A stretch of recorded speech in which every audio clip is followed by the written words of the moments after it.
Matt, welcome to Intermission Interview. Yeah, so good to be with you.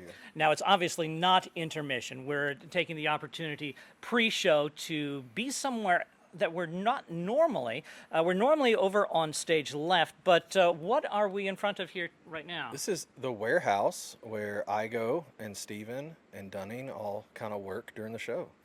Uh, Yeah. And this set actually does double duty because in Act Two, this wall revolves and it becomes the tavern Right. scene as well. This is your first year It in the is. show. Yes, it is my first year at Stephen Foster. What role or roles do you do? So I am Christie's stage manager and in the ensemble, and then I'm understudying Igo, who I got to do that one time here on the warehouse in real time, and then I'm also understudy for Reverend Lyman. It sounds like you stay pretty busy. It's been fun, yeah, yeah. That's one of the coolest things about the show, I think, is the ensemble. Like just being in an ensemble in and of itself is a lot of you're in a lot of the show, and it's very unique in that way, I think, compared to other shows. The ensemble plays a really critical part in the show, and we sing a lot of beautiful music and have a great time.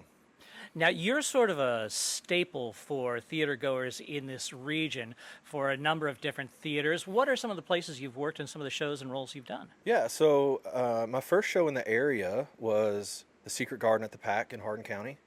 That was in 2009, 20 maybe? 19? No, that wouldn't be right. 2022. And yeah, so I did that.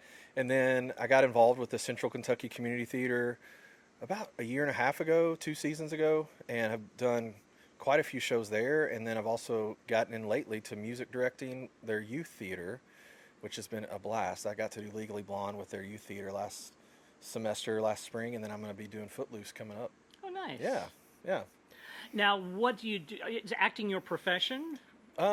It's not how I make a full-time living. I do marketing, so work for an agency, remote, so I can do acting and shows and sing and have some flexibility there. That's really the reason, primarily, that I take it. Yeah. And what sort of musical training do you have? So I studied voice in undergrad, and also at a graduate level, and did a lot of opera work. But I was also in church music for a long time professionally, for like 15 years, and then kind of found love for the theater and stage again, and then started training again classically, operatic, tenor, sang with the Kentucky Opera for a little while, and then found theater again. Didn't do a lot of it as a kid or in college. I did mostly opera work, and have just fallen in love with theater and the art of theater. Yeah. That's wonderful. What is the very first time you performed for people and thought, oh, well, this is kind of fun? Yeah. So the very first, Maybe a church play? I would or say the a first school thing I play, or- did, well, when I was in sixth grade, I was Santa Claus in our sixth grade Christmas musical, Surfing Santa, which was wild. I don't know that I loved it then. I watched a play my junior year in high school. My high school did Children of Eden, a Stephen Schwartz who wrote Wicked, but one of his earlier musicals that is phenomenal. And I was so moved, and I couldn't really sing well at the time, that I was like, I'm going to join the choir just to move sets for that. I saw it every night. And so it really wasn't a performance that I was in that really gave me the bug. It was watching a show and being so moved and touched by their performance that I had to just be part of it.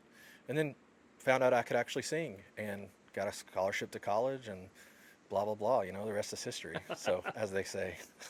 As someone who works with young singers and Yeah. helps train voices, what is one piece of advice you could give people who might be watching this interview who are thinking, boy, I'd like to be in the Stephen Foster story or any type of theater Yeah. someday? I think that's a great question. I think the biggest thing, and maybe this is from my own personal story, is don't be afraid of failing. So, singing, acting, we do silly voice exercises, and that if you're afraid of being silly or stupid or looking dumb or failing, not doing it right, it's going to hinder your growth, and it's by nature it's going to hinder the experiences in life you get to have. And so whether you end up doing theater professionally or singing professionally, learning those skills of just like letting go and just trying something new without the fear of failure, I think is one of the biggest things people can learn. Like, don't be afraid to try new things and experiment and make silly sounds and, make a strong choice in an acting moment that may read horribly, but it also may read amazing, and you may find something new that you want to stick with and do. Yeah. That is fantastic advice. I think too many, particularly young men and boys, are scared of their friends laughing at them for daring to stand up and sing or put themselves in the spotlight or even the ensemble. Their fear of ridicule keeps them from actually participating in something that they might get a great amount of joy from. Absolutely. Yeah, I was lucky in that my high school, I was like the stereotypical kind of athlete kid that loved the arts, but that my high school embraced both sides of that. Like my football coaches were like, "Oh, you have a choir concert tonight, my senior year. Go sing. Like, you miss practice, leave early, whatever you need to do to make that happen." So it was very symbiotic in the way that we approached it. I was really lucky for that. So it wasn't like this. I didn't have to make as big of a choice as some kids do. But I know the kids that I know that have done both or that really step into that and try it, like they find something they love in a community they can belong to, and it's a beautiful thing when they just let go and let it rip, as we say.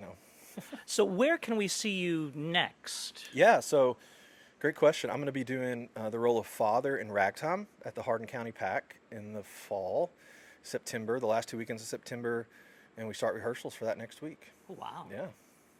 Well, thank you so much, Matt, for talking with us. And if you would like to come and see the Stephen Foster story or The Sound of Music, you can go to stephenfoster.com. We've got tickets on sale there, and we'll hope to see you in Bardstown soon.